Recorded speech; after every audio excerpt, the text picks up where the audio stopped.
He's good. He's doing good. All right. Hi, Michael Lambert. Hi, Michael. I'm an owner of Village Roadshow Pictures, which is a Uh-huh. film Oh, I production know you company. well. We have You guys Sex and make the some City great out movies. this weekend. And I also own movie theaters, 1,000 screens around the country, the 5th largest circuit in the country. So I'd like you to put your Disney hat on for a moment. Not that you have a Disney hat, but being influential in the Walt Disney Company. I'm a Disney cheerleader.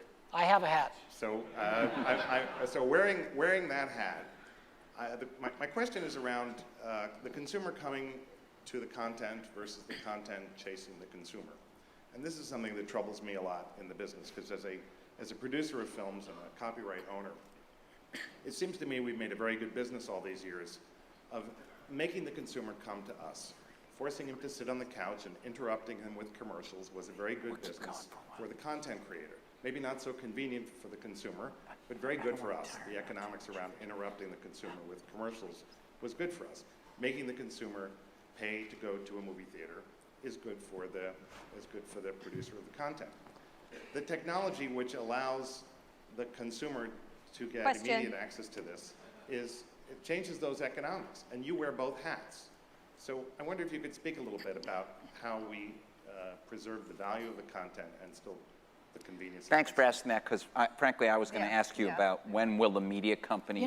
It's really interesting. The opportunities of technology are huge for content owners, in my opinion. They always have been. And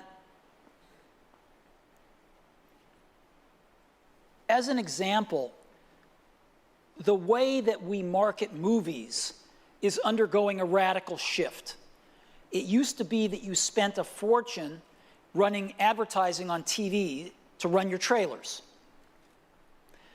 And now we can reach that same audience much more effectively on the web, through whether it's Facebook, through whether it's targeted communication with loyalty groups, whatever it might be. You know, when we went to the music companies, we said, "Who is your customer?" And they said, "Oh, it's Best Buy and Target and what was the record company? Tower Records." That was it. And Tower Records, they thought their distribution channel was their customer. You know, in the same way that people making movies might think that your movie houses are their customer, but they're not. Their customer is the viewer, just as the music company's customer was the listener. The music companies had no connection with their listeners whatsoever.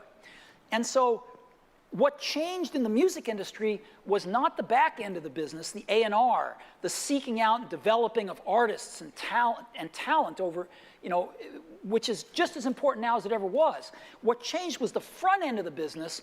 The distribution and marketing became, was able to be done in a much more effective way, bypassing the distribution channel and going direct to the end user.